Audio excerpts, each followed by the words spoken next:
Thank you for coming to the stage. Give them all the love and energy you've got inside you. And if you don't have any, order 4 more drinks. Drink up funnier gifts, trust me. Start clapping right now. Make some noise for Mr. Jim McGowan.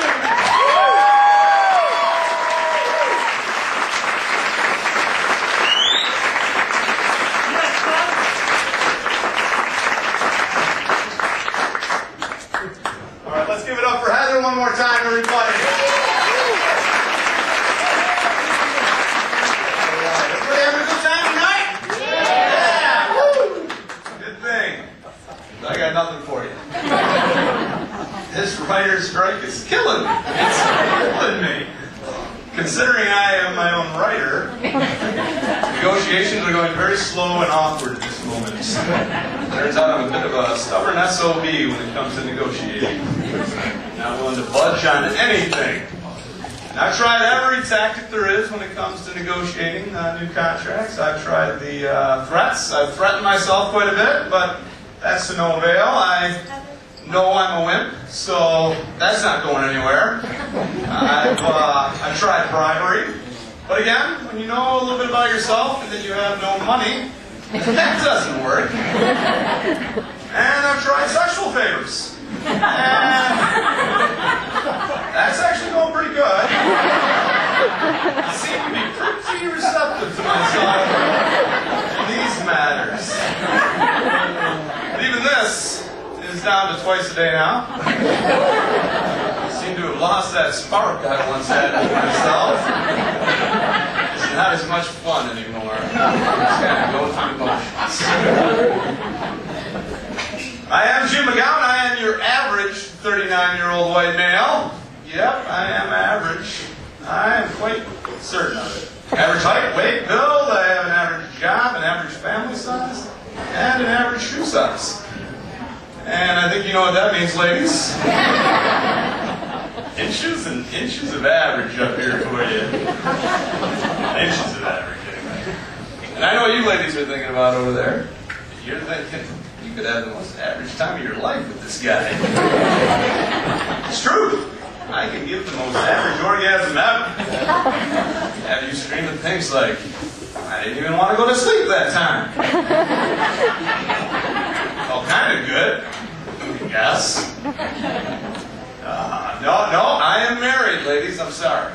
I am a married man. I've been married for 15 years. 15 years. Well, it kind of sounds like a prison term, doesn't it? 15 years. 15 years, hard time on the rock. So death do us part. Sounds like a mission statement at work, doesn't it? Setting goals when we get married now, and the goal is death. So death do us part. Death do us part was going to be shorter than 15 years. That's a hard lesson to learn right there, my friends. But we do. We have two kids. I love my wife, and she's learning to love me. We have 2 daughters, 13 and 11. Yeah, that's their names. 13 is 12 and 11 is 10. I love them. I think I'm a pretty good dad. I try to be a good dad. Just a couple weeks ago on New Year's Day, as a matter of fact, we got the snow and the kids got up in the morning and they said, Daddy, will you take us sledding? I said to myself, I'm going to be a good dad today. And I said to them, I said, we are not only going sledding, we are going to sled the entire time leading up to the first football game. So you got an hour. Let's go. Let's roll. I'll be honest with these kids too, all right? So we had it on out, but safety first. It's always safety first in my house. Safety and fun. We got the new minivan with all these safety features. You got airbags and analog brakes all over the place, and seat belts. And everywhere we go, we buckle up nowadays, don't we? The kids have to buckle up whenever we go anywhere.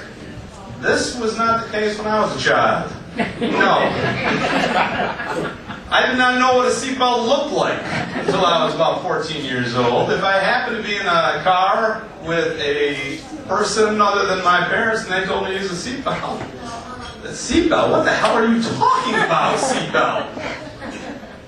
Well, we do that. My dad, when it came to safety and seatbelts, was this little tidbit. Make sure you tuck the seatbelts into the cushions behind you so you don't sit on them and hurt yourself.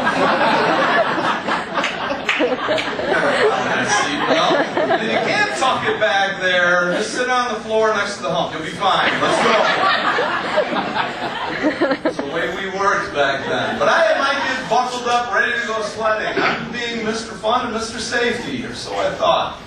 That's not the case when you go sledding, folks. No. I got to a 500-foot steep embankment covered with hard snow and ice, and I set my children onto a piece of plastic no thicker than a hairline fracture, which they would experience later. And the only safety nugget that I can give them is this. Make sure if you're going toward a tree that you barrel roll on the side of your sled.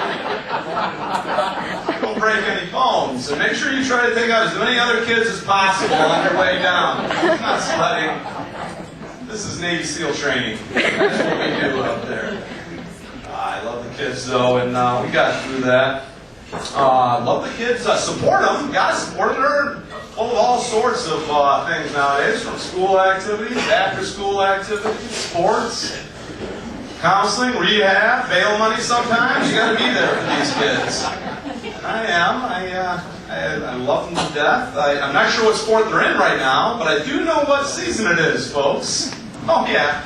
It's always fundraising season, isn't it? That's exactly right. It's always fundraising season when your kids are in sports. And people in my office have the same thing. They have pamphlets up to here, from gift wrapping papers they're trying to sell for the kids to pizza kits. And how many crappy Little Caesar pizzas can an average white guy eat?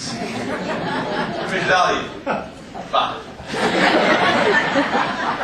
I can eat 5. I could have eaten 6, except I was too busy with this 5-gallon tub of cookie dough taking up the entire top shelf of my fridge.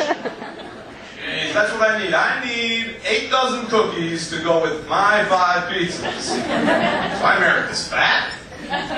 Kids are in sports. That's why. The deals are great, aren't they? Oh yeah, the deals are great. Bags and bags of nuts. Holiday nuts, $14 a bag. Tell you what, I got a sack of nuts for you. Half the cost, twice as salty. For